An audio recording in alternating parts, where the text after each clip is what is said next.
Quick check. Welcome, welcome. Good. World Championships of Warhammer.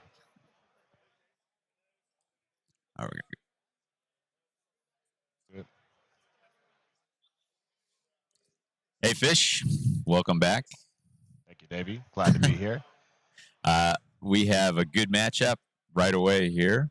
We've got Philip and Aaron. We kind of scoured the pairings to find something good. So what makes this one the one that we're choosing to show? So today's matchup, I think, is going to be an interesting one.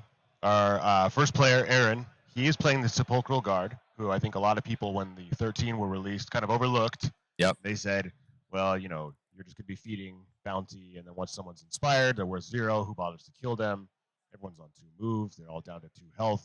A lot of people kind of shied away from them. Yep. So you might think, you know, someone brought this to the World Championships. He must know something we don't know. Yeah. And there is proof of that. In the first round, Aaron tells me that he defeated a Gore Chosen of Drum player.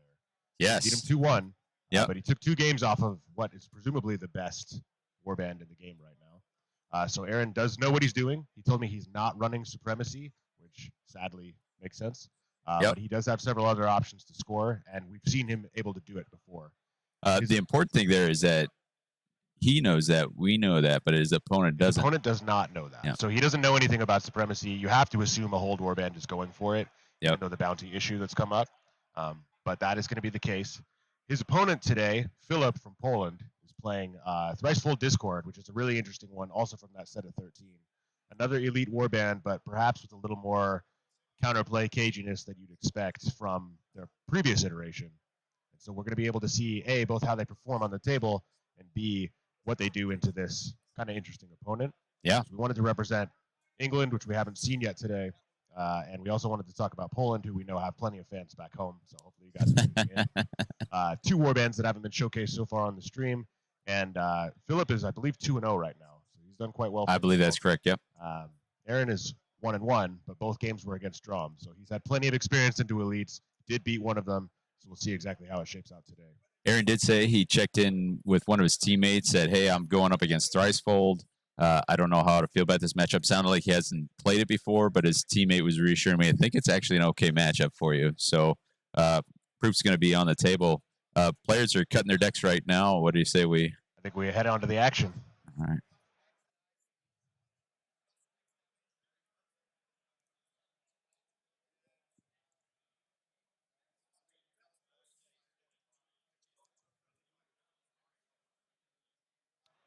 Ooh, we've got him on the wrong side here. Oh. All right. We're going to... I don't know if there's a way to change that.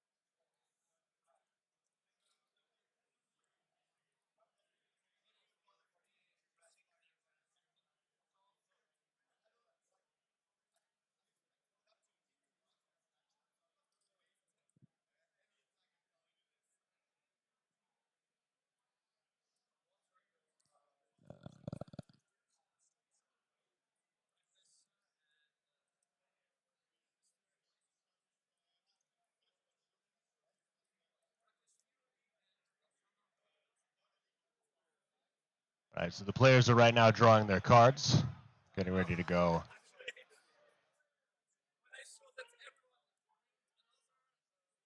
So for context, this is the first game of pools play of day 2. Both players have played 2 games out of their total 6 in pool play. So we're a little under halfway through. It's the first game of the second day. They've had time to sleep on it, think about what they did right, what they could have done better last time. And it looks like shuffling their decks back together. Cards have been drawn. And pretty soon here, we should start seeing them do some rolling off for orientation and all the rest.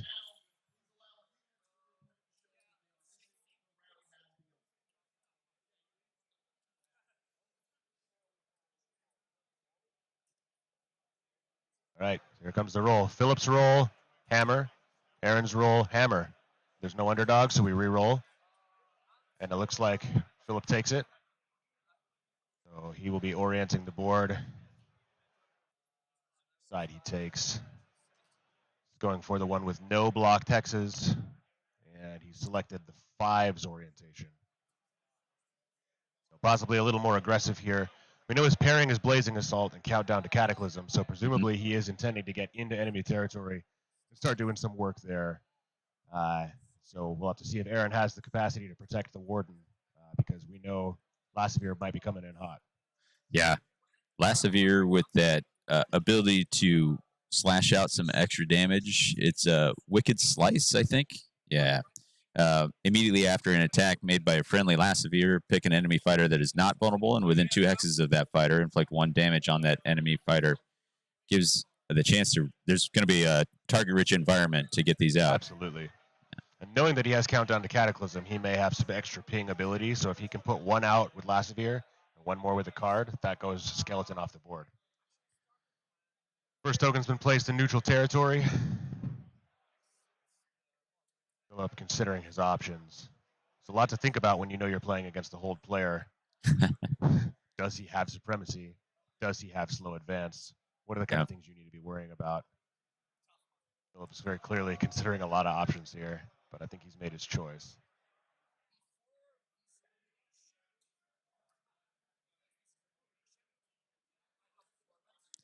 Yeah. We're going to see how this is his first one where they kind of feel out the strategy of the other one, and they're going to learn each other's decks on the fly here, and we'll see how they adapt from there.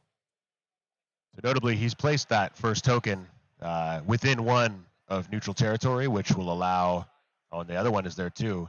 There is a board-wide within 1 of neutral territory potential ping card. And knowing that Aaron will likely be trying for token occupancy, he's going to have the chance to potentially tag 3 or more of those skeletons with that card.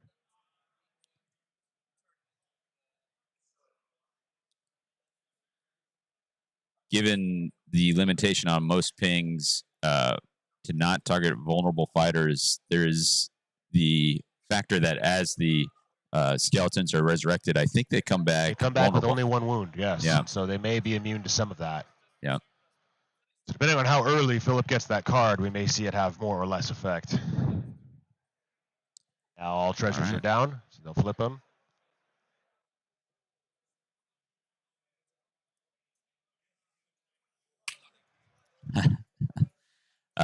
Judges just delivering some nicely printed war scrolls to help the players out, but they're already in it, so they are sticking with what they got. Down goes the Prince of Dust to start out. Decent fighter. Now you'll notice that Philip's miniatures are not painted. Normally for the World Championships, everything is painted, but given such a close turnaround on the arrival of the new edition and new content, that was waived. However, all the competitors do need to bring a painted warband for judging. They do submit one for their national score as painting, but it does not have to be the same one that they played. So yeah, presumably Philip has something well painted that he submitted to the showcase, but it's not going to be these models. Yeah. We see the Vastus only player doing this. Vastus now, placed in a decent position to be able to hit 3 of those tokens. Yeah. That's pretty smart. Vastus with a real good threat range. When she inspires, oh wow, this is very aggressive. I mean, he is playing Blazing Assault. Yeah. Vexmore, interestingly, has additional dice and damage if he has no move or charge. Mm-hmm. He now has 2 tokens within range. Vexmore is 1 sidestep away from an amazing spot to be able to just lash out at all kinds of feature tokens. And he could potentially do Commanding Stride as well. Yeah, you have to imagine that the landing spots for that are going to open up pretty quick as those skeletons go and scramble onto their treasure. So now that all the Thricefold are down, Aaron has free reign to choose where his fighters will go. He is holding the Warden. Yeah. And is having to take a look at his objectives to make sure he puts them in the right spot, because you cannot afford to lose him early. Where are you thinking he goes? Well, Lasavir can put out 2+1. Vexmore can put out 3. There's the math right there. Okay.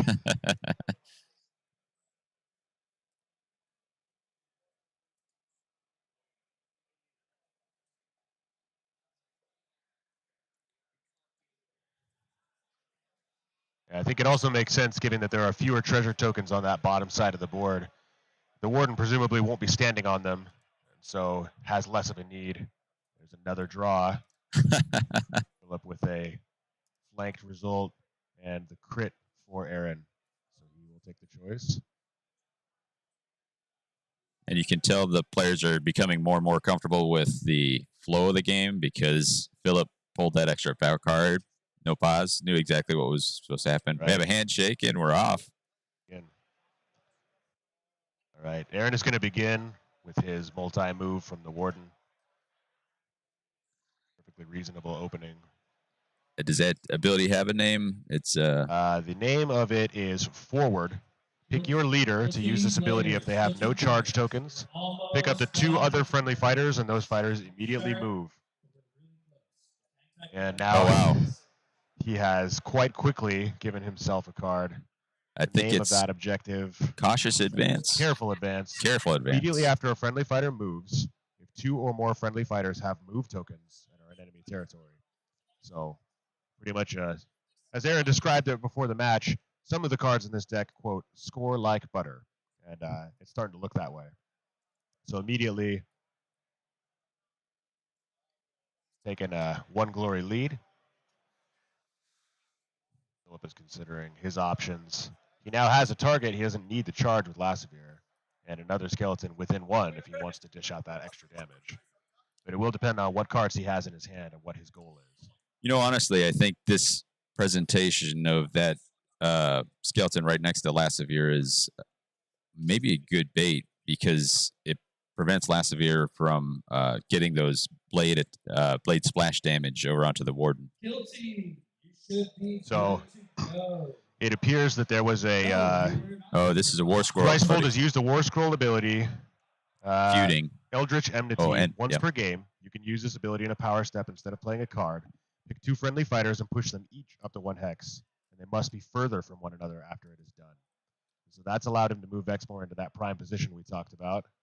He's now playing 2 power cards, presumably to enhance this attack. And he has a crit and a sword.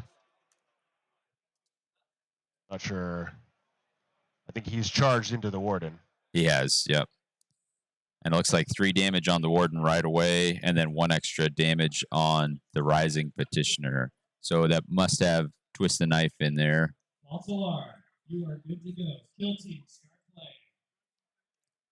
Wow. And he scored Branching Fate as well. So very good opening move there from Philip.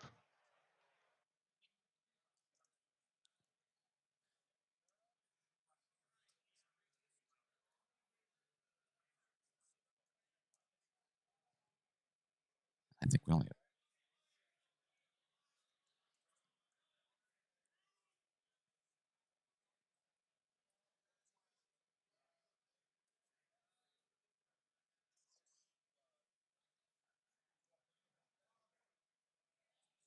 So right out of the gate, the Warden is in a tough spot. He's got to hope that he's got a healing potion in there somewhere to bring back up to a healthy state. You have to imagine he's taken healing potions, considering how valuable the Warden is. Yeah. He hasn't had a chance to play any of the defensive upgrades that come with the Emberstone Sentinels. With only 1 glory, perhaps he's too short to buy the good ones. But now that the Warden is on the ropes, and Vashtis has the capacity to charge and shoot him off, if that's the case, we may see an early end to this game because the Warden remains as important to the game plan as ever, perhaps more so than before. That was interesting. We saw Eldritch Enmity used to push Vexmore and Vashtis, and then those were not the initial activations. I wonder if he was thinking the board state would change. Maybe a drive back would give him a situation that he didn't like. So it looks like the Warden has just taken a move, make himself slightly safer, which does, I believe, no, Vashtis has a move of 4, so she could still charge and shoot at him, but at least he would not be flanked during that attack. Yeah. So this might be a bit of a, I don't know if it's too early to say, but it feels like a desperation play to me.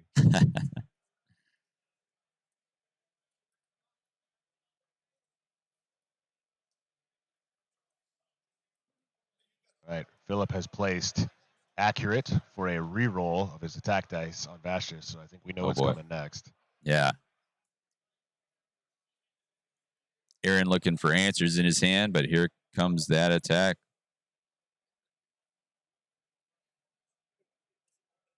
It may have been wiser for him to move further away. Vashtis does hit on 2 hammers, and there is 1 crit and a reroll. Crit and a hit. No. There is nothing that the Warden can do about that. Aaron looking over, just resignation at us after that roll. Without the Warden in Activation 2, there's likely things he can do, built in some redundancy and passive scoring into his deck, but it's going to be an uphill climb. We also saw, I think, critical effort scored there because there's a crit in the roll. So Thricefold firing on all cylinders right now. And Vexmore, true to his form, is being lazy and not doing anything yet. Just hanging out, waiting for whenever he gets the motivation. But he is very well positioned to be able to do range 2 attacks against 2 fighters, and if anyone moves into tokens, he's within range of 3 of them. He now also has put on Zoggers to my left, Gits to my right. This is getting interesting. Cannot be flanked or surrounded while in enemy territory, so should he decide to pile on Vexmore, it's still not going to be as effective. But without that multi-move situation with the Warden, things are going to get more difficult. So the Prince has now delved in enemy territory, possibly to help him score a card later on. I'm not sure if it's about the delving of a specific token or needing to delve multiple in a round. We'll find out what it is that Aaron has as we go along. Aaron not having claimed the prize. Oh, yeah, here goes. Vexmore is just going to... Well, he's rolling outside the tray. So critical does finish him off there.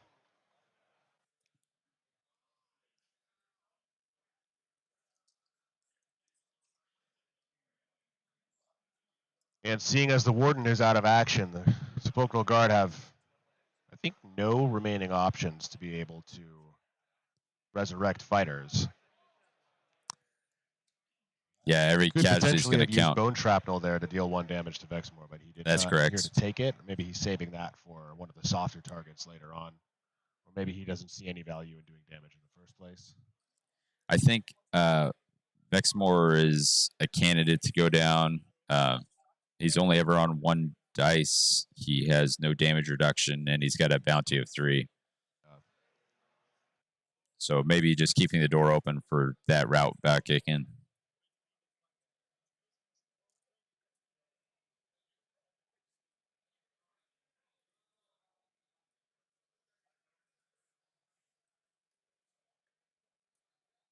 Aaron showing a card but not playing it. Perhaps he's talking through his options. Placed an upgrade on the Prince of Dust. I think that's who has it. That might actually be one of the petitioners. So he's making a charge with this petitioner. Critical success. Defensive roll. Is 1 shield, but Vashtis is on dodges. That does, however, inspire Vexmore. She takes 1 damage and is pushed away. Yeah. Vexmore without any move or charge is now throwing 3 hammers, range 2, 2 damage. 3 if he's got his ability going. That's he doesn't have any move or charge, so he does have +1 attack dice and Grievous. So if he keeps that no charge condition, he's range 2, 3 hammers, 3 damage. If you count Grievous.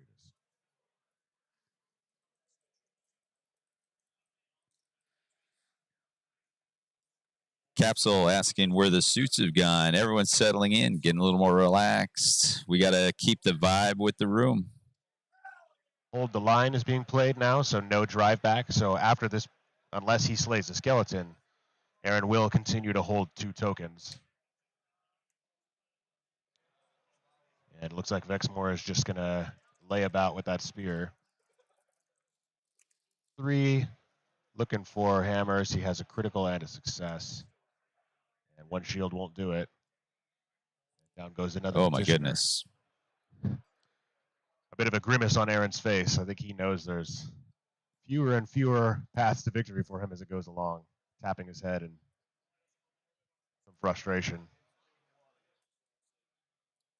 Yeah, I think he's realizing he may have made a mistake at some point. I think when he moved the Warden, he moved him to a position that Vashtis could still access, and he's thinking, instead of moving to the bottom, I should have moved to that far left side of the screen. Yeah, I think that makes sense. Perhaps saved him for another activation. That's why we play a best of 3. We'll see how he adapts as we move forward. I think that was commanding stride, so he remains with no move or charge. My goodness. And the Prince of Dust, staggered, is in a very dangerous spot now. We do have a comment from Martin, hot dice from Philip. I have to agree, I'm not sure he's missed anything yet. He has not. He's failed any rolls from any fighters. He failed one defensive roll, which was to his advantage. It allowed him to inspire Vexmore and take only 1 damage. So we do have slow advance, and we also have Strip the Realm. Strip the Realm because no opponents hold tokens. Oh my goodness. That's worth All 3. Right. So Aaron's still in this. We'll see for how long he can keep that up, but that was a 5 glory end phase for him. Though it looks like Philip also scored several himself. We're looking at 6 to 8, I think.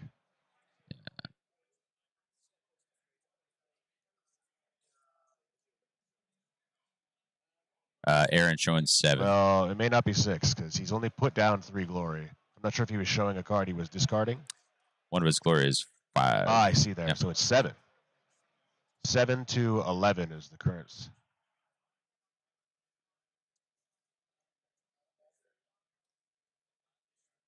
Having these glory tokens with different numbers on them is something I'm going to have to get used to.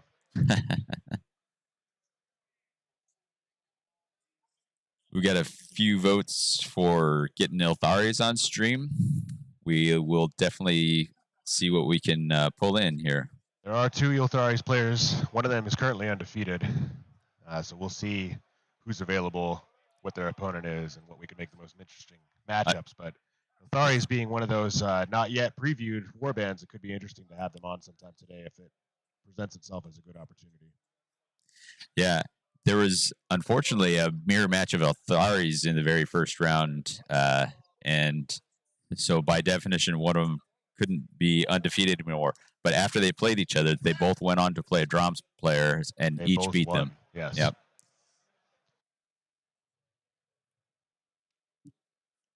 I know a teammate of mine, Thomas from Arizona, he was considering Iltharis until just about the last minute. So there is definitely play there. When I saw those rules previewed, I thought, this looks difficult. I don't think I would be able to play it on such short notice with no practice. But they are that a few people didn't think that, and they've taken it to good success so far. There are some war bands that I think are strong on the power of their fighter cards, and some that are strong on the power of their war scroll. And Iltharis falls in that latter category. Drums kind of falls in both. Yeah, and yet they both defeated a Drum. Yep. Careful survey. He has 1 in each territory. So there's a surge score. There's that butter scoring we talked about, and that's even without the Warden up. He can still make it happen. Look at that composure, still finding ways to keep scoring, keep fighting for England in a match that was going all against him right at the start. Well, as we saw yesterday, the hold objective player does have to keep a cool head. Because much of your scoring is tied into precarious board states, praying that you hold on for an end phase. Less dice dependency, but you're more at the mercy of your opponent. So the kind of player who plays this has to be able to handle that kind of pressure. Refilling his hand with a by the numbers for 3 cards, and then we see sharpened points come down on Vexmore. Vexmore is very accurate right now because he is not sweating. With cleave. But he would have to give up Grievous. Oh, considering claim the prize. That is claim the prize. So 1 more. Brings Aaron up to within 2, but Vexmore is about to unleash some hurt. You raised a good point that I kind of brushed past. Vexmore's got a pick, right? He does. Now with the rune marks, you can only choose 1 per fight. That said, the Prince of Dust is a 2-wound fighter in this new edition. He's also staggered for having delved. So unless he can give him some kind of health upgrade, the cleave is the obvious choice here because that'll significantly reduce his defense, and he only needs to do 2 damage in order to make things happen.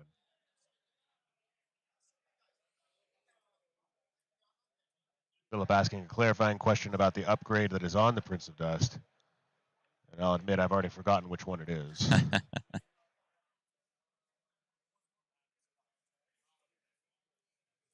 Joseph Bingaman, in case you missed it, the unpainted miniatures are a result of the very tight time frame between the release of the edition and some of the new content dropping.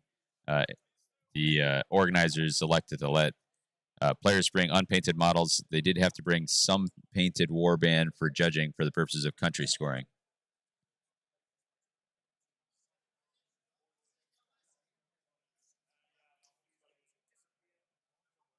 I unfortunately didn't get a great look at what. Kenny Sapper is on the Prince. So the Prince has just teleported himself back out of enemy territory into a safer spot. Canny move, you might say. Canny move, Canny Sapper. I believe he's no longer on a feature token, but Vexmore will have to decide to charge, giving up a significant amount of his power doing so. And if I'm not mistaken, Canny Sapper needs to be discarded after it's triggered. I will take a look at that. Oh.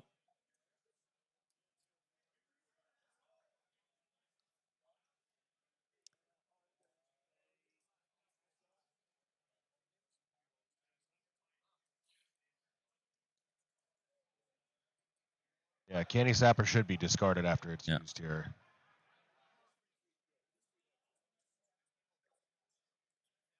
Another upgrade going on the, I believe, Zealous Petitioner. It might be Great Speed. I'm not sure.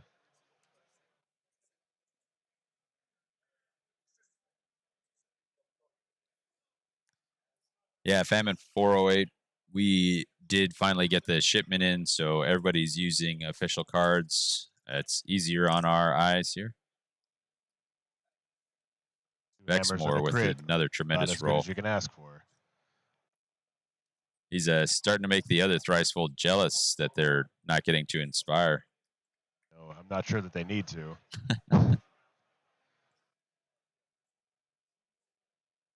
Some discussion at the table before Aaron rolls his defense. I'm not sure exactly.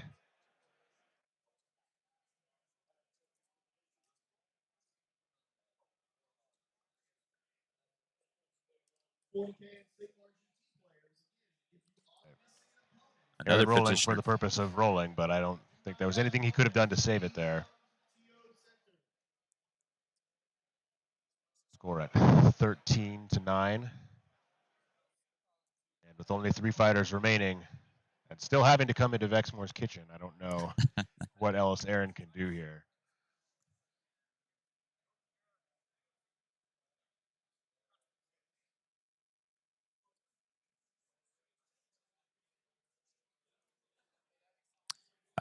The question is about the cards for the Sepulchral Guard. They're not self-made for the purposes of this event.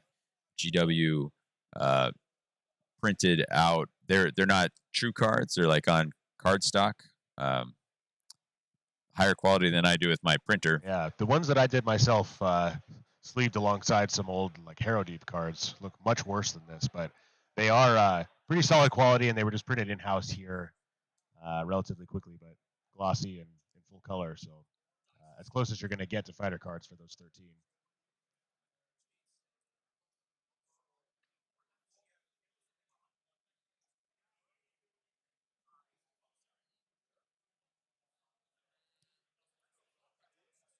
I think Aaron is showing that he's going to have game in the rest of the match here. It's going to be a tall order to pull this one out, but he's scoring like a beast with a lot going against him. If he can find a way either through dice or positioning to protect the Sepulchral Warden next round, or I should say in the next game, I think we'll see a different dynamic. So I believe the card he just showed was Duelist. So I think he's going to try and punch Vexmore drive him back, and then sidestep onto that treasure token 1. Big brain. See if he can succeed. So the Prince of Dust here rolling 2 hammers, and Oh, that dear. is unfortunate. And Vexmore continues to succeed on his dice rolls, so no further inspiration. Which, Davey, you're a Thricefold player historically. Tell me how that feels. It feels like it always did. Kind of bad. Although Philip's got to be feeling great. Like everything's just clicking. There's aggressive defender. He's on a token with a charge. So I think there's going to get a judge call.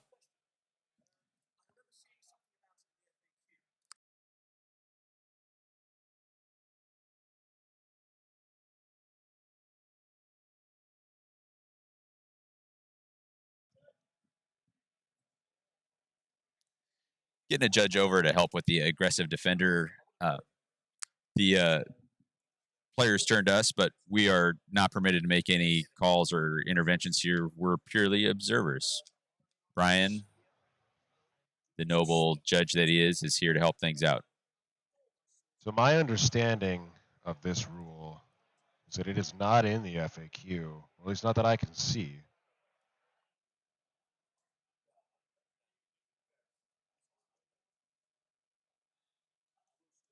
As he was not on the token when he made the charge, but he is on a token now. And it says score this immediately after a friendly fighter's attack if the fighter is holding a treasure token. So after the attack, are you holding a token? So the question is then, when does duelist happen? Immediately after this fighter has attacked, you can push them 1 hex. So my assumption is that those have the same or a very similar scoring window, and so presumably no, he wouldn't have scored that, but I'm not sure what the official ruling on the table was. So it looks like Aaron did not score that. We're going to drop that back down to 9. So smart play, but I guess as we all learn this new edition and exactly when certain things happen,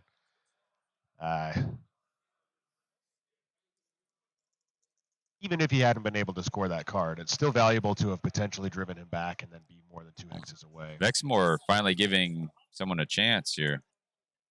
And there's that shield. He did have a stagger reroll. Yeah. But he did not take it. Didn't take it. The shield was already rolled.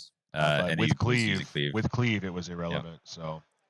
And the prince was already damaged, which is how he could do it too, I think. That would also give perfect cut, it looks like.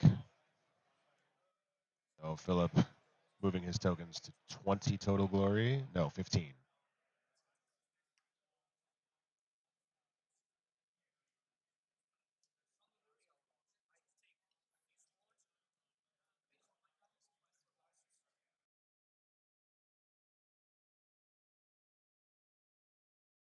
Yes. We do have a comment in the chat from a user named Goblin with a couple eyes, rooting for Aaron. Normally, he's the one rolling lots of crits against me. Unfortunately, Aaron's crits seem to have vanished for this event. The pressure of the top table and the stream, just bad luck. Who knows? But in my home meta, we call this saving your crits for the next round. Maybe saving your crits for the next game. If Aaron's lost the Warden early, what's the point of wasting your crits? Store them up and then Save bring them for out when they count. Give a little swag shout out to Aaron, who has matched the original Sepulchral Guard activation tokens with his warband. Yes. Philip going a little more rogue, real chaotic here with the Zinch icons for his. Just saw a Gambit, Ploy It has, I believe, a picture of Mollog on it. Let me see if I can find that in the Pillage and Plunder deck.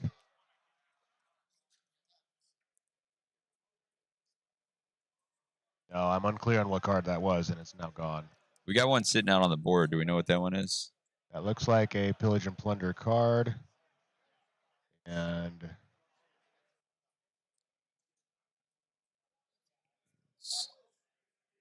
not that. This one? explosive charges. So additional move on charges, and considering Sepulchral Guard are very slow, that's likely the case. He thinks maybe I can get on a token if I charge onto it, which would also help him score aggressive defender, which we do know he has. Ooh. Phillips' roll is continuing to be pretty potent. Lasavir making quick work of yet another fighter. Bexmore finally getting a break so that Lasavir can go just about clear the table. We got one petitioner left hiding out on the edge.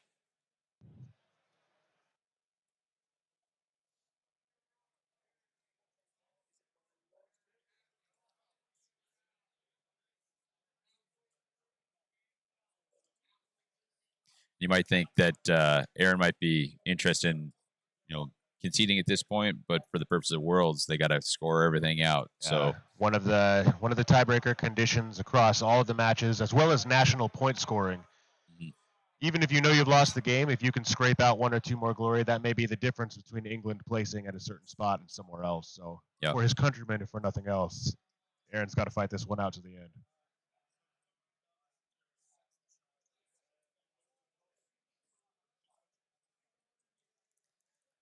you can see some of the Polish fans finding their way into the chat again.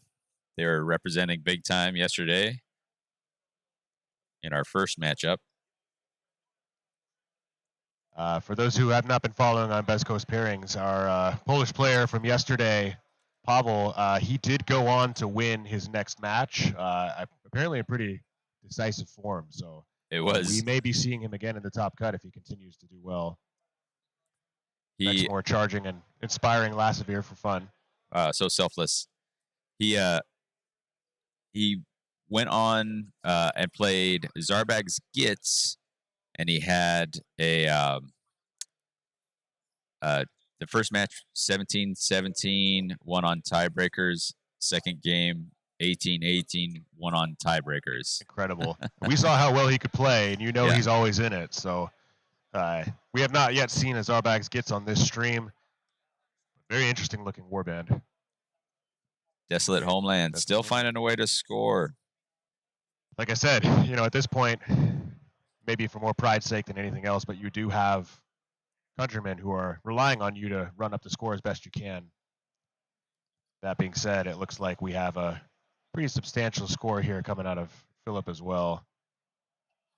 I have not been keeping track of the Cataclysm counter, but he gets however many glory that is. He has loaded for Plunder, or loaded for Bear, and one other card for 1 glory as well. So now at 21 total, which in this edition is a pretty sizable score.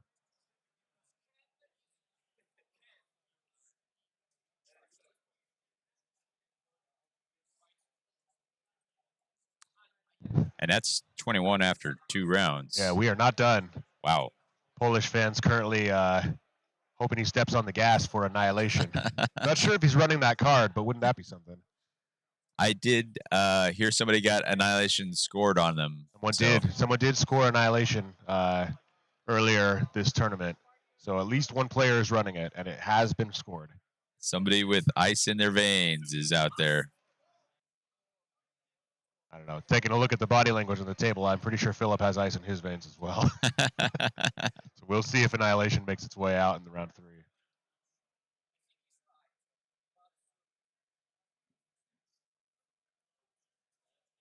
All right, clearing the tokens, getting ready to roll for round 3. Oh, we've lost the dice tray. So I didn't see the rolls, but Aaron drawing a card, which means that Philip has the first, or at least the choice of going first. You have to imagine he'll take it here with an inspired Lasavir and a flanked Petitioner. Oh my goodness. And there it is. Called it.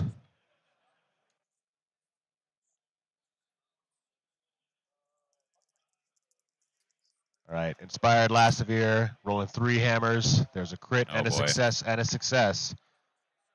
And removing that piece from the board.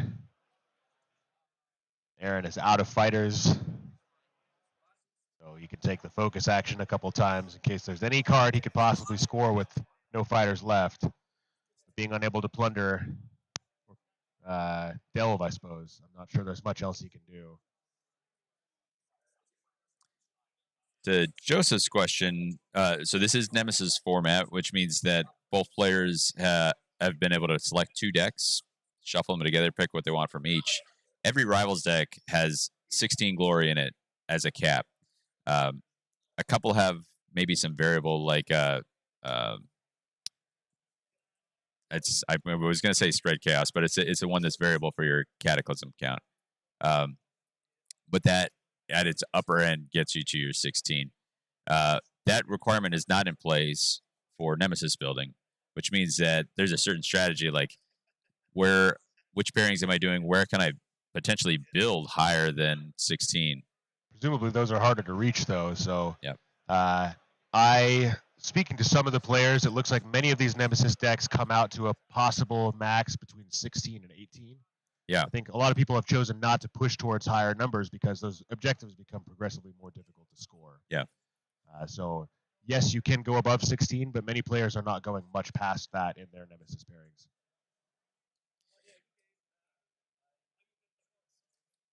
Aaron smiling, laughing, saying good game. They're talking through some of the plays here. To your point about those decks all coming in the 16 to 18, Beard Arm David Lancaster from Canada was talking this morning with me, and we were talking about counterplay and why it's still so present. And he was saying it's because the decks with such tight comparative glory, like you don't have one that can score like 26 compared to one that's scoring 13, where the 26 can afford to just not score a whole bunch. When your glory totals are so close and your bounty totals are all leveled across, you have to deny your opponent somewhere in order to make sure you make it, to the winner's spot. David, I think, doing very well so far. We may be seeing him later on. I've had the pleasure of playing him a few times myself and have never come even close to winning, save for once, and I still lost on tiebreakers. So, potent player, very intelligent guy, very well versed in the game. And for my fans at home, I do have to point out, I found some Baja Blast. It's not Baja Monday, but this is as good as we can do. So, cheers to Seattle. Monday being one of the few days that we're not streaming Underworlds this week.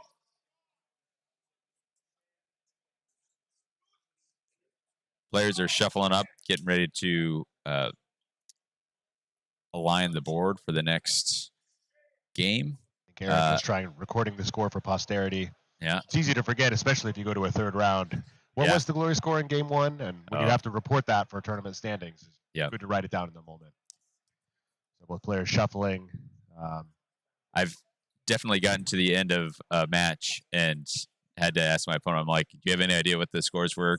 And whatever you say, I'm going to go with, because I don't have any idea. I try and write it down each time, but in the heat of the moment, pressure of Worlds, being on the stream, there's a chance that you forget those kind of things. So both players writing it down independently so that they can make sure to at least one of them's got it. Joseph, I appreciate the suggestion of Code Red, but thing about me is I have never developed a caffeine habit. So if I were to consume any of that Code Red, I'd be Kool-Aid Manning through this screen back here. It's a solid wall behind it, so yeah. I'd love to see you try. All right, I think the players have cut their decks, shuffling in. Let's turn back to the action.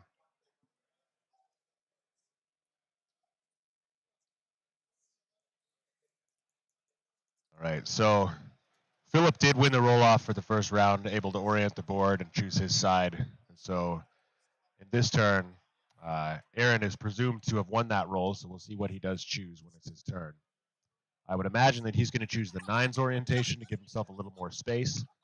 And he might want to choose the block text side in order to prevent some of that range 2 and range 3, but that also will slow down his passive movement onto tokens. So I'm not sure exactly what the best path is for him, but we'll see what it is he chooses now that he has that freedom.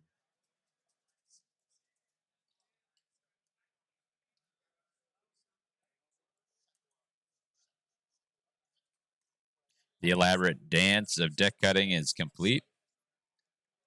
He is going to flip it looks like. Yep. Oh, he's thinking about his options.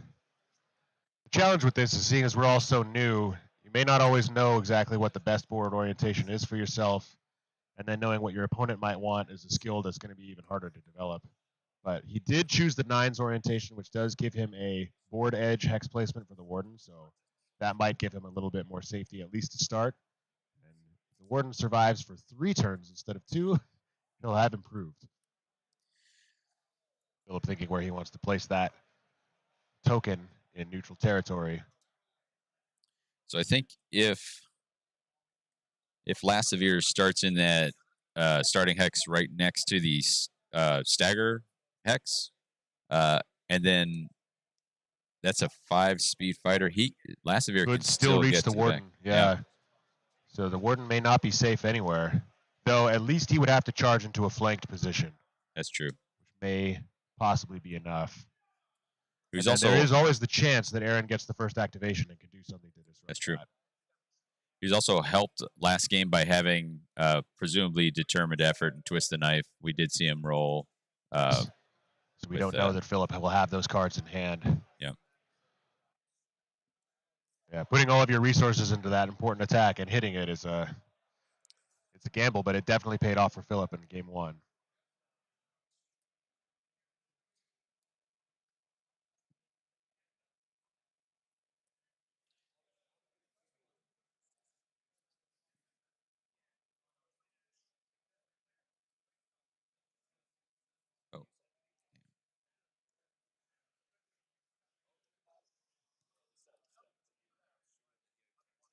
For those just tuning in, Philip took the first game of the match with a fairly commanding score, all really centered around an early charge that put the Warden on the back foot, got him enough glory to upgrade a more accurate follow-up attack and seal the deal on his second activation, dropping the Warden. That said, with the Warden out in activation 2, Aaron managed to score 10 glory, 9 of which came after the Warden was slain. So, definitely has play, and if the Warden can last a little longer this game, who knows how high he can get. And interestingly, because he was so limited, Aaron actually has revealed less of his deck than you might expect. That's true. In game 1. So Philip is operating on some limited information. So he doesn't necessarily know exactly what Aaron is capable of. And I can't say that I do either. So we'll find out. We'll find out what exactly he has in his deck and what angles he wants to take. In this best of 3, having more hidden information as we progress can be the decisive advantage. And at players of this level, you have to be ready for pretty much anything. I've definitely been in some matches where the only big brain play left to me was to not reveal much of my deck because I was going down real hard. I know I'm not winning this game. I'm going to choose not to play a card so you don't know about it. Yeah. And Aaron, I think, may have taken some of that angle. He was trying to edge out some more points again, giving England some representation, some glory points, and helping their national standings. But he may also have held some things in reserve, chose not to show them in order to limit what Philip does know and get his better chances of reaching that third game. Does look like we have a few great points for Vexmore. There's a starting hex just for our purposes south of the stagger hex in Sepulchral territory that he'll be able to poke 3 treasure, and there's another one down next to the other stagger hex. And Vexmore, the first fighter to be placed. Oh, yeah. That is the spot we had thought Lassevier might occupy, so that will open up perhaps a more safe spot for the Warden to go there on the back line. These things, of course, possibly determined by what is in each player's opening hand. Mm-hmm. Obviously, bombing the Warden is very useful, but if you can't score anything off of it, he may want to wait. And then Vexmore also immediately in range of 2 tokens instead of having to be pushed or moved into it. And if he does not have the push, then perhaps that was why he made that choice. Nico asking in the chat if cards are shown during a mulligan in 2nd edition. That is not the case. Both players know what the deck pairing they're facing off against is, but those mulligans are face down. My theory on that was it was to make the setup faster. There's so much stuff that's been streamlined with those opening portions of the game, and just cutting out the part where you're examining someone else's discards. Get you into the actual rolling of dice faster. Exactly. But it does also, again, help limit some of the secrecy. And in a competitive setting, closed lists and lack of knowledge of what your opponent has is a big part of what makes this game special.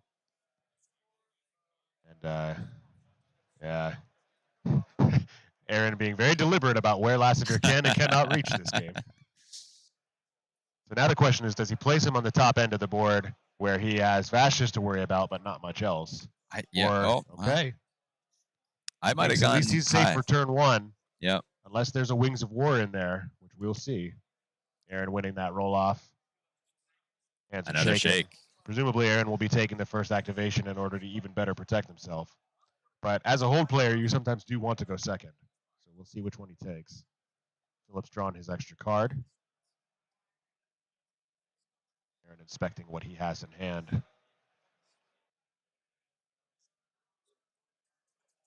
Stroking his chin, deep in thought. I mean, Aaron knows he can't make any mistakes. If he wants to force a game 3, he has to play perfectly. All right, Aaron has opted to go first. That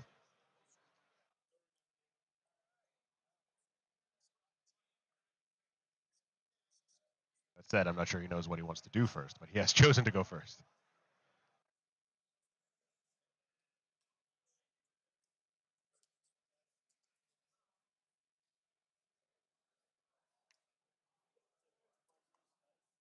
All right. It appears he is moved with the petitioner. He's thinking about that second one. Does he have a good spot for the second move? Notably, every one of the Sepulchral Guard, at least uninspired, and I believe, yes, uninspired, each fighter is moved 2. So he has limited access. Wasn't able to make that 2 fighters in enemy territory with moves just yet. Perhaps he's working towards that. As what that card was, a movement-based surge of some kind. I think it might. Usually the ones that need you to have somebody in 3 territories. That may have been the one, because he does now have fighters in 3 territories. I believe that is called Careful Survey. If I can find it. Getting a little peek into Philip's hand, I can see critical effort in there, so he's going to be crit fishing for a little bit. Maybe spread havoc.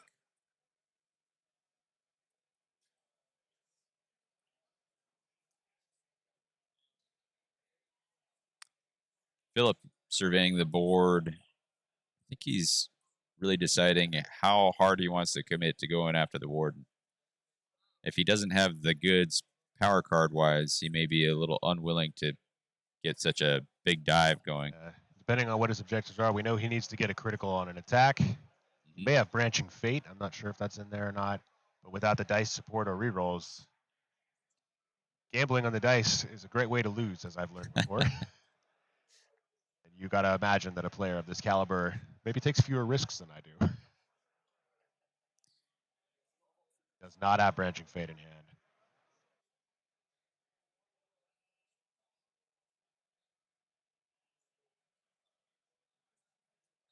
Michael in the chat saying, could Aaron have scored the one where you have fighters in each territory? And I was looking through, yes, in Pillage and Plunder, there is a card called Careful Survey, which is likely the card that he scored there. So 1 fighter in each territory after a move.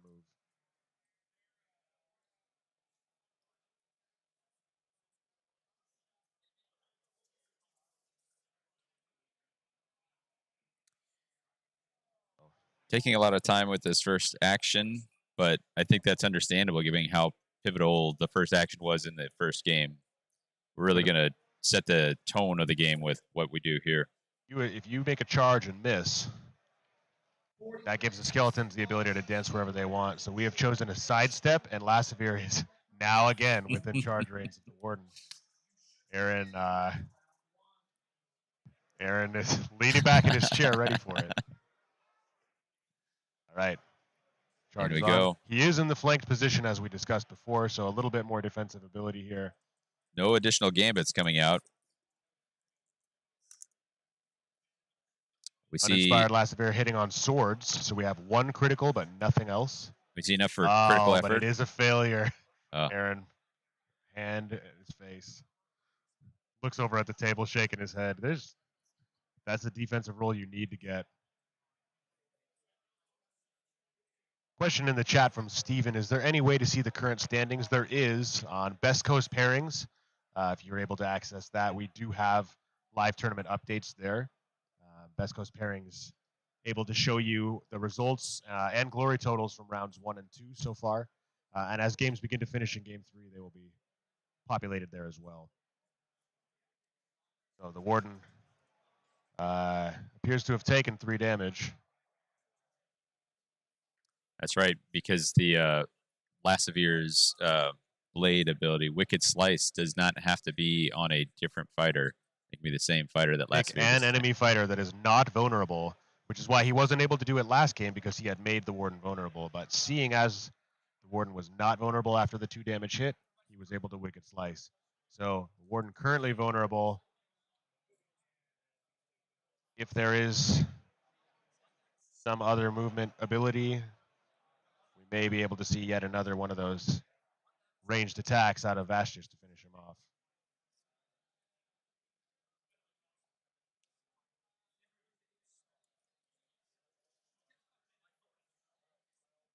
Aaron delving, working towards one of the Pillage and Plunder related end phases. Now the Warden is once again in range to be attacked by a Vashtis dive. Vashtis with move 4 and range 3. That is a potent 1-2 combo.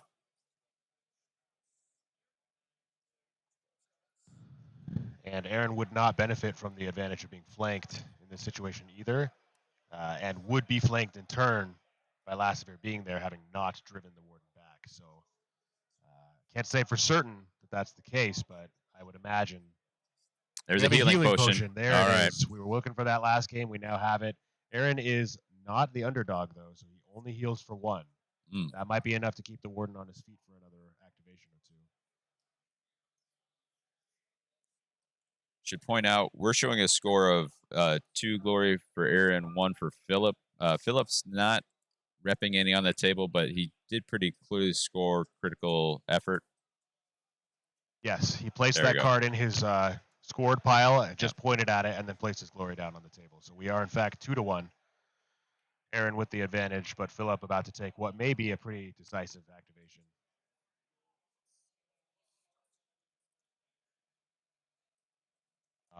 Actually, looks like he did score a different card as well, so we are now 2-2. Notably, Aaron would not have been the underdog still, so the healing potion would not have given the chance to heal 1 more. But there is no underdog as of current.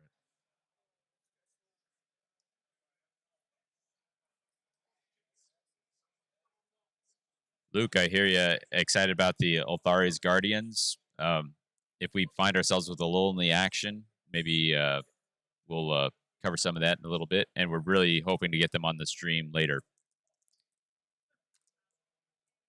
2 hammers. I'm not sure who is attacking who here. I think it's got to be Vexmore. There it is. Prince of Dust is out of action.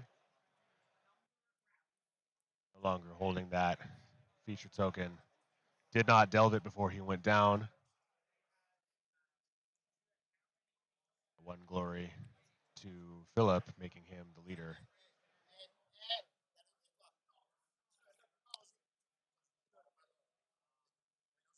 The Sepulchral Guard, I can see that they're in position for Desolate Homeland. There's only 1 treasure in their territory. That may have been the reasoning behind that delve. Do you think if they have the delve 3, he would have been a little more aggressive with the delving? So it may not have been in his hand at the time, but you can imagine Desolate Homeland is. All right, Lure of Battle, pulling a Petitioner off a token and towards Vashtis there. Incredibly powerful card, as we saw in previous games on this stream.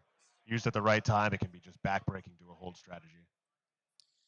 We, for those who played in first edition, will often call that a distraction effect. There was a card that was just push an enemy fighter 1 hex.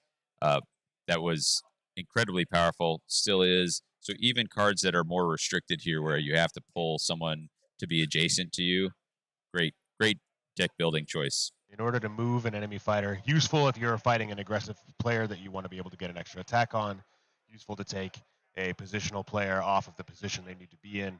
All around, almost always useful. Yep. Very few builds, I think, would want to overlook a card like Lure of Battle if you've chosen that Rivals deck.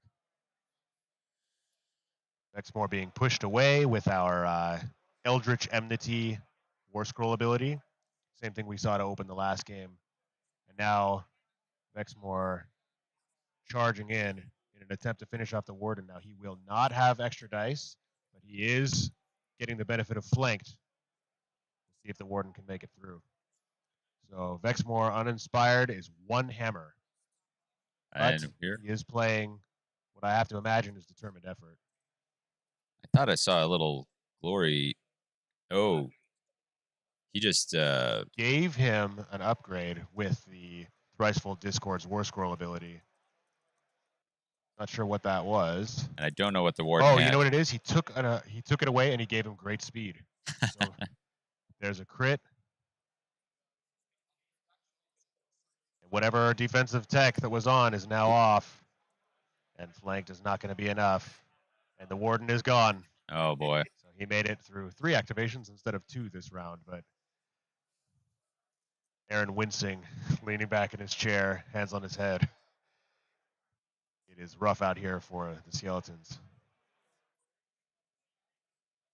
Yeah, a 1-2 punch out of the Thricefold War Scroll here. He was able to push Vexmore into a position where he could charge, and then he was able to swap an upgrade out, taking away some of the defensive capability of the Warden and really limiting Aaron's ability to survive. Did he put himself out of position? Sure, but the Warden gone is an incredibly important board state for a Sepulchral Guard's opponent to have, and having achieved it now in round 1 both games, it's hard to see a world where Philip doesn't take this one 2-0. If Philip is playing, there it is, getting on a treasure token. He wants to make sure he doesn't give up that 3 glory score.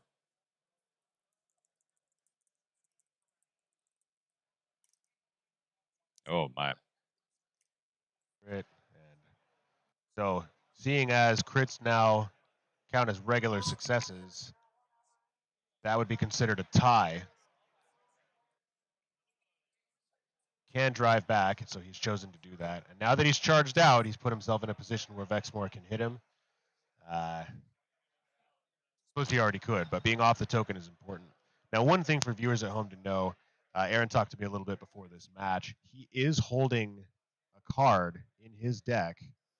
The name of that card is Strip the Realm. Score this in an end phase if no treasure tokens are on the battlefield, or if no enemy fighters hold any treasure tokens. Yep. And Philip doesn't know he has this card, but you want to hedge your bets and occupy that center treasure token to make sure that in the event there's a 3 glory end phase coming, you can stop it. So right before the end phase, we saw Illusory Fighter. Yep. And then Desolate Homeland scores here. So Lastvir right back in the mix.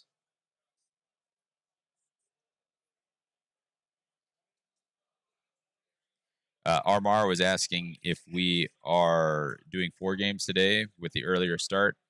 We are not. It is 3 matches. So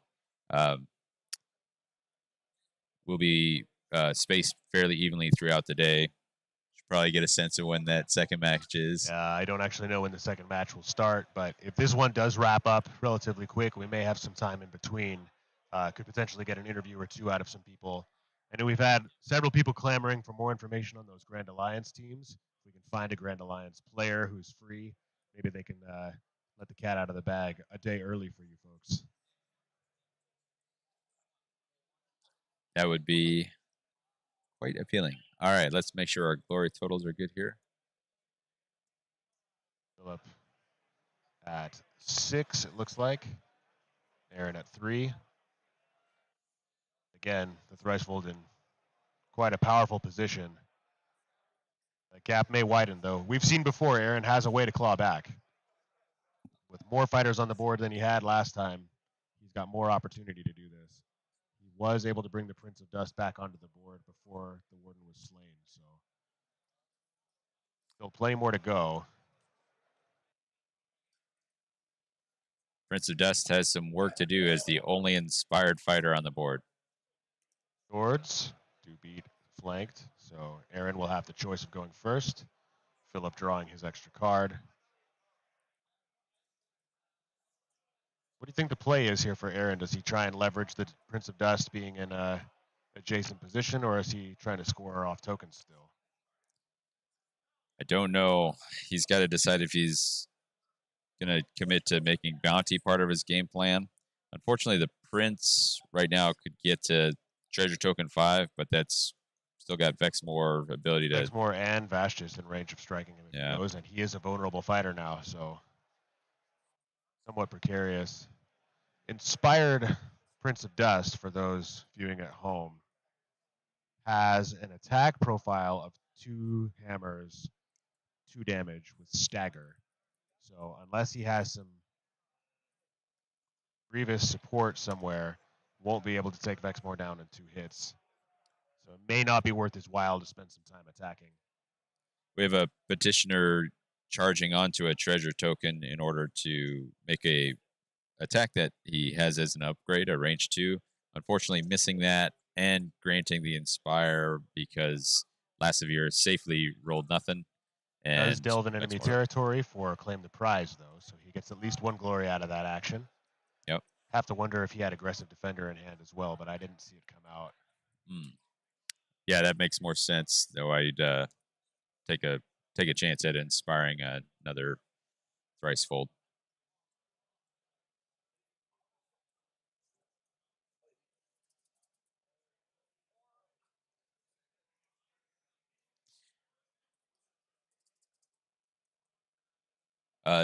Joseph asking about pool play. There will be a total of 6 pool play matches. So 2 yesterday, 3 today, and 1 tomorrow before we cut to the championship and worlds brackets. We see a confusion coming out from the Sepulchral Guard. Hard to say what that's doing for him unless is Hidden Paths in one of these decks. I don't know which player played confusion there. I'm pretty sure it came out. Oh, there it is, Hidden Paths. Yeah, so it was Aaron. Answer. Confusion slams it down. Get away from Vexmore. Vash just still in position to attack if he moves on to token 4, but less risk fighting for token 4 instead of token 5. And he could potentially hold, again, all in one territory, which may be his goal there.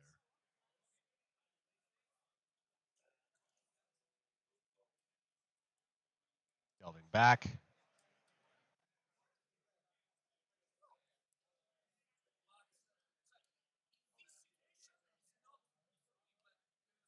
Only 1 delve per activation, or per power step, I should say. Philip clarifying, have you already delved this turn? Aaron realizing, yes, I have. I'm putting it back, so gamesmanship out of both. Does not appear to have been intentional. Appropriately apologetic, and we're moving forward. I have to say I'm pretty impressed with Aaron's composure throughout this. Like he's remains a gracious opponent despite having some difficult situations thrust upon him. Here comes another difficult situation. Cannot be flanked or surrounded.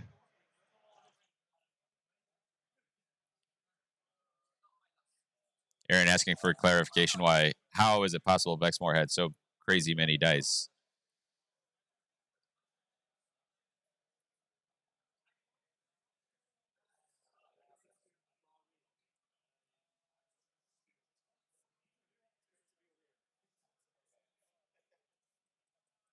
Aaron had placed his upgrade on the incorrect petitioner. Easy to mix those up. Clarification there.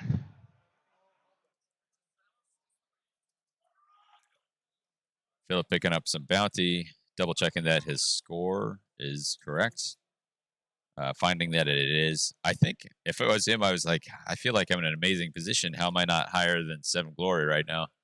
1 damage on Vexmore, likely because Aaron used Bone Shrapnel from his War Scroll, which if a fighter is slain, regardless of where they were slain or at what range the attack was made, you can inflict 1 damage back to that fighter. once per game. So Vexmore now on 4 wounds remaining. Unclear if Aaron intends to try and finish him off, but for 3 bounty, that may be one of his better paths towards closing the gap. The Prince of Dust does have a 2 damage with stagger, so if he can find a way to manufacture that attack, he could put him in a position for the Harvester to come in and finish him off. Or the champion, I think. Oh, that's true, yes. My apologies. The Harvester is too far away, but the champion, who does have cleave, I believe. But only has 2 moves, so you need, like, the Prince to hit, stagger, Vexmore, drive him back towards the champion. The champion's cleave only exists on the inspired side, so oh boy. 2 hammers, 2 damage. But with stagger, there is an opportunity there. Yeah. I don't know if that's the line he's going to take, but one possibility of what we may see. I think Philip would have to misplay to allow for that, but sometimes the inspired Prince of Dust can move 3, so the charge is there. If he can drive him back, it could happen. And what could happen is pretty much the only thing that Aaron's got going on right now. Looks like he has delved 3 times this round.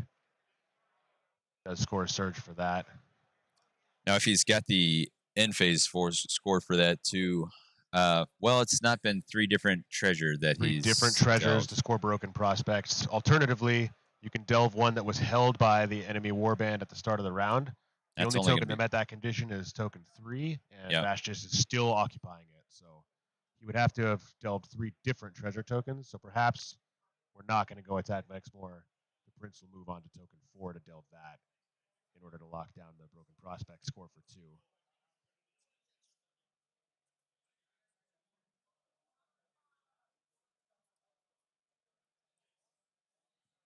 Lassevier coming in with a big stack of dice. And there will be a reroll from Stagger here as well. Yeah.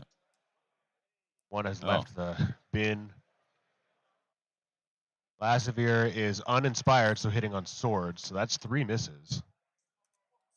But 1 crit on the reroll. Aaron just can't believe his luck. Aaron wincing. Oh. No, a shield is a tie. Yeah. Criticals do not override anymore. Aaron realizing he's still lost in the old edition. Smiling as his fates appear to have turned. He had already resigned himself to losing that petitioner. So there's the opportunity for an overrun here. See if he takes it. Overrun is possible because he had more criticals. So I'm not sure. Does overrun require it to be a successful attack? Apparently I don't not. believe so. So now we've done the overrun, and Lassevier could also dish out a damage with Wicked Slice here. Not sure if he has or would do that. I think the petitioner he attacked does have 1 wound on him, so may have used Wicked Slice there to do that.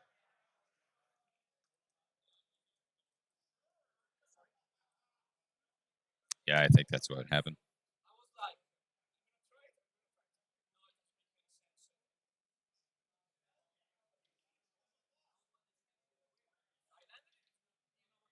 Got to be imagining Aaron is looking at, does he have broken prospects? Does he need to focus for it? Making a move to the back of the board where no tokens are, but it scores him careful advance for a move on 2 fighters in enemy territory. We saw that scored in the first activation last game. Even without the Warden's multi-move, Aaron able to manufacture that surge score for 1. Help him draw into another end phase card he might be able to make happen with 1 last activation.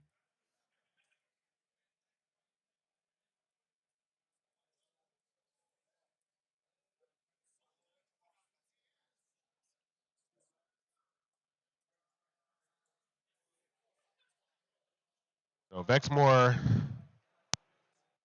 essentially able to reach the champion. Lassevier charged already. And Vastus taking a Vastus shot, maybe to finish off that petitioner. There's a critical, a reroll with the stagger. Ooh, dramatic. And a success. That's going to do it. Aaron rolling, but I don't think there's anything he can do. That's scoring perfect cut for Philip as well. So 1 for the glory of the bounty and 1 for the surge.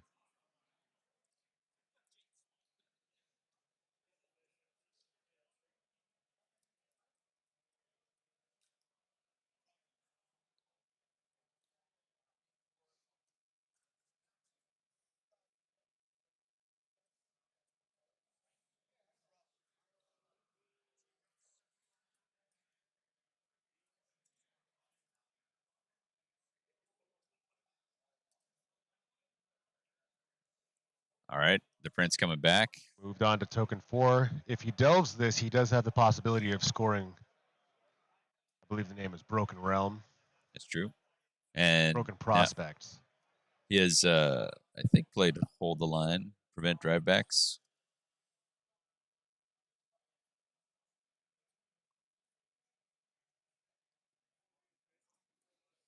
There's a third upgrade on Vexmore. Got to imagine Loaded for Bear, if we haven't already seen it, is getting set up. I did see it in his hand earlier, so I believe Oh. that's what we're going towards here. Commanding Stride. Ay, ay, ay. So does... Oh, Aaron choosing not to delve that token. Makes you wonder what his plans are here. I think he is worried about giving the stagger. I think he knows that the Prince has to live regardless if he wants any chance back in. So many dice. Oh. 3 hammers. I think Critical even a could crit reduce doesn't the save. damage, but there's no real point. That might seal the deal on Aaron's chances here in game 2.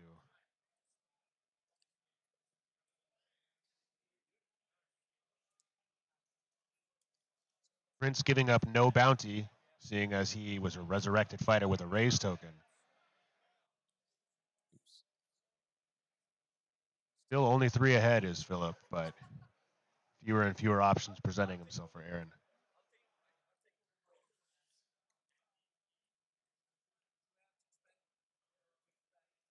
You know, in first edition, sometimes if you had a lot of surges that required you to make an attack or get a kill, you'd occasionally have a situation where one warband died so fast that those were unscorable.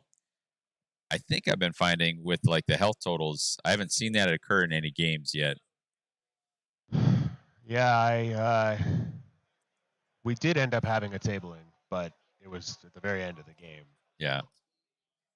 Yeah, you could run into a situation, especially in when 2-3 model warbands face each other.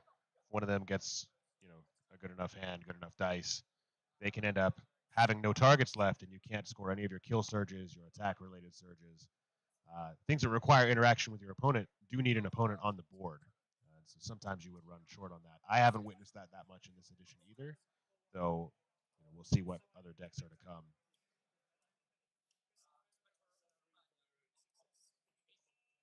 Philip and Aaron talking through what it is that could happen, rolling off for this last round. Aaron winning the roll-off, I believe. Yes. Philip drawing his card. What Aaron's going to do with this first activation, not quite sure. There's only... Realistically, he doesn't have the capacity to slay any of those 3 fighters. So it'll depend on what objectives are in his hand, what he can work towards to try again to scrape out a couple more points for England before he goes down.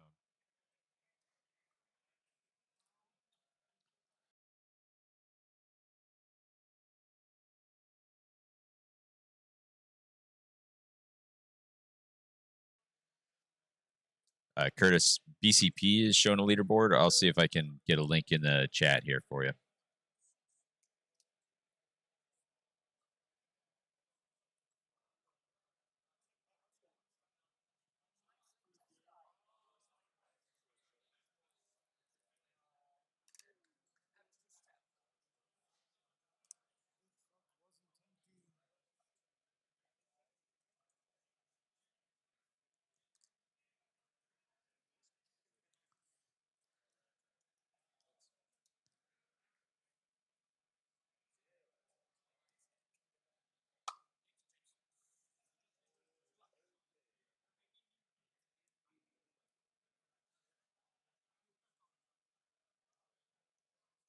Lassevier does have the built-in damage reduction for folks who haven't seen that. The evasive, it's before damage is inflicted on an evasive fighter, you can roll an attack die on a hammer or crit, subtract 1 from that damage inflicted. It's been ruled that it can't reduce to 0. It was a little unclear at one point, but that's the direction. Looks like we've had a splash pinging people in the middle. Now, there is a Countdown to Cataclysm card where you select fighters within 1 of neutral territory and roll a die for each. Not sure why the Thricefold player would have played that. So He may be working towards some number of fighters have wounds on them. I forget the name of that card. But if Aaron isn't doing him the favor of attacking, he'll have to do the damage to himself in order to score that. That's a nice callback to Thricefold's first edition style. Jacob W. The first game went to the Thricefold fairly handily. The Sepulchral Warden has died early in both games, making it a very uphill battle for Aaron.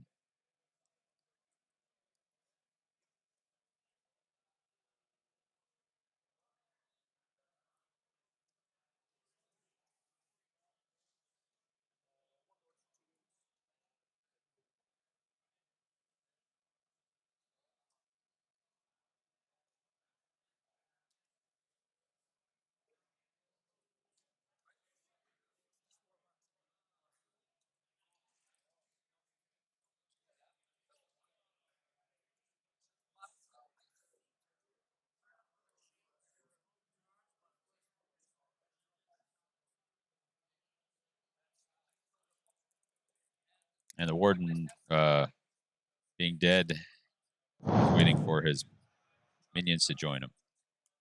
2 hammers, 1 shield, reroll, no crit, no damage reduction, no petitioner. Staggering, really working against several players we've seen so far this event. That's true. You're encouraged to delve, but that does come at a significant detriment to your survivability. Healing potion here. Lasavir back to full health just in case Aaron has any ideas. Oh boy.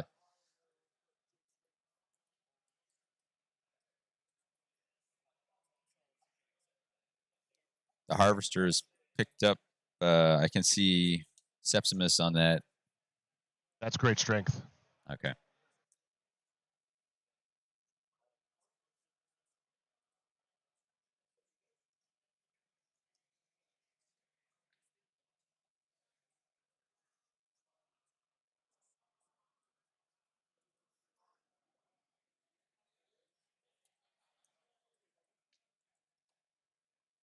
In the chat, Samsky not looking too good for the Skellies. Unfortunately, in the first game, he lost the Warden in Activation 2. In the second game, he lost the Warden in Activation 3. And with that loss of movement efficiency as well as the inability to resurrect, Aaron's had a very uphill climb both games. He kept it close for a long time, the first one, but having a harder time keeping up this time as Philip has been able to adapt to some of the things he's working with. So we have an attack roll and, of course, a critical defense. Philip, the dice refuse to abandon him. And that means that he won't be able to finish off Lasavir here. It does, however, score aggressive defender for Aaron. So against the odds, he continues to try and rack up surge points. Again, as we've discussed, even when you know the game is outside of your hands and you cannot come back to win the match, you do still have a reason to fight for more glory. It does act as a tiebreaker within people of your same win path, as well as accumulating total points for your nation. So with Aaron representing England, he's doing the best he can for his mates, even if he can't for himself.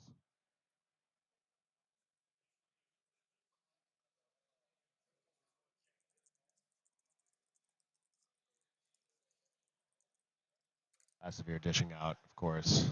Horrific dice. 2 crits. And Armor asking if there was anything that Aaron could have done. The only thing I might have liked him see you do is put that Sepulchral Warden up at the top of the board. In the first game, realizing he was in trouble, he made a move action to protect the Warden, but moved him to probably the lesser of 2 safe places. Yeah. I believe Aaron recognized that mistake after the fact.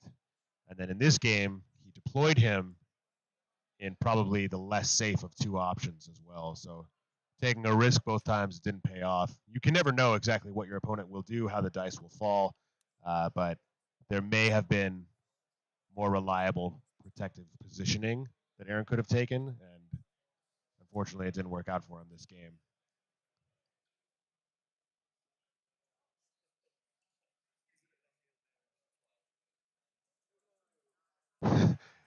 Aaron telling Philip, this is a Hail Mary, so here we go. The Rising Petitioner gets one success, and Philip just unable to allow any dice rolls to go through.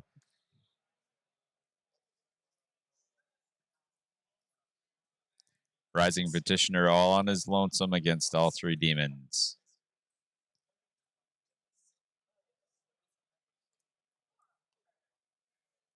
Lassevier enjoying the benefits of Surrounded. Oh no. With several good upgrades. And 3 flanked results are 3 successes and no crit for the Petitioner. Means we have another tabled result. Aaron chuckling to himself, knowing he did what he could with the position he was in. The Rising Petitioner charge. What other options do you have? So, moving to end phase scoring in just a minute here. We've got Aaron going to focus. Because what else can you do? Philip moving to make sure that he does not give up a 3 glory end phase. His broken prospects is in fact in his hand. Philip scoring some more glory. Handshake there. Aaron laughing, still in good nature about it. Difficult when you're facing someone who has the capacity to reach out and touch the warden like that. And Philip's dice remarkably reliable throughout both games. I'm not sure that I could have necessarily asked anything more out of Aaron. It just sometimes it doesn't fall your way. Yeah. You know, sometimes it's identifying on, for instance, Philip's behalf, like, hey, this charge is worth it. If I miss it, I've got a fighter who's surrounded by enemies, but the payoff is so big, it's worth attempting. So, and again, I think the only thing we saw in that second game is I'd be interested in Aaron's thoughts about that spot. There's probably some considerations. He knows this warband better than we do. That maybe he. Why did he choose that position? Why did he make that one move? Yep. I'm not actually sure. We may get the chance to chat with him after about does he regret that? Was he working towards something we don't know? Not being able to see the player's hand. Philip leaning more over the table, we had a better chance to see what he was holding, but Aaron leaning back meant that his hand was largely closed to us, and so I don't always know what he was working towards at any given time. Yep. It may have actually been the best place for what he was holding. Well, I think we're going to take a pause here, let these players recover, get their scores in, that sort of thing. I'm not sure. I don't think they're going to go for a third. It's somebody who's indicating that it's available if they want to do it for. I don't believe they are because they're currently reviewing the score they're about to submit to BCP. Good. So I think they have chosen not to play their third game, officially submitting the scores. And that is the end of this match. So thank you for joining us. This has been Michael Fishmode of Spent Glory and Underworlds Underground. And I'm Davey. Appreciate you swinging through. Coming to you from Atlanta, the World Championships of Warhammer, Warhammer Underworlds, Emberstone. And lots more action to come today, tomorrow, and the following day. We'll see you there. Yeah. We'll keep this feed up long enough to put in the notes here when the next round is supposed to start. And then we'll try and get the word out on that. We got 2 more matches to stream today, and we'll be on the hunt. There's a member of the French national team walking around with a platter of croissants. Yes. So. Scanning the crowd for countrymen to hand them to, it looks like. Got to support your team. France is here in force. There are, I want to say, 20 or more Frenchmen. And yes, he literally has just come up to a French player in the middle of an Underworlds game. He raises his hand saying, I'm playing a game here, man. I can't take a croissant. Oh, he can. Monway insists. Oh, and he gives one for his opponent. And one for his opponent. What a gentleman. That is one of the better, more fun things about this event is the national spirit that you have. Yeah. Finding a man with a team jersey and handing a croissant out. Can't ask for more. All right, folks. We'll pause it for a second here. We'll get you some information. Can't promise maybe an interview or two. If the stream drops here, we're starting a new one for each match. So if there's this one's done when you come back, look for the next one. I would guess in about an hour or two.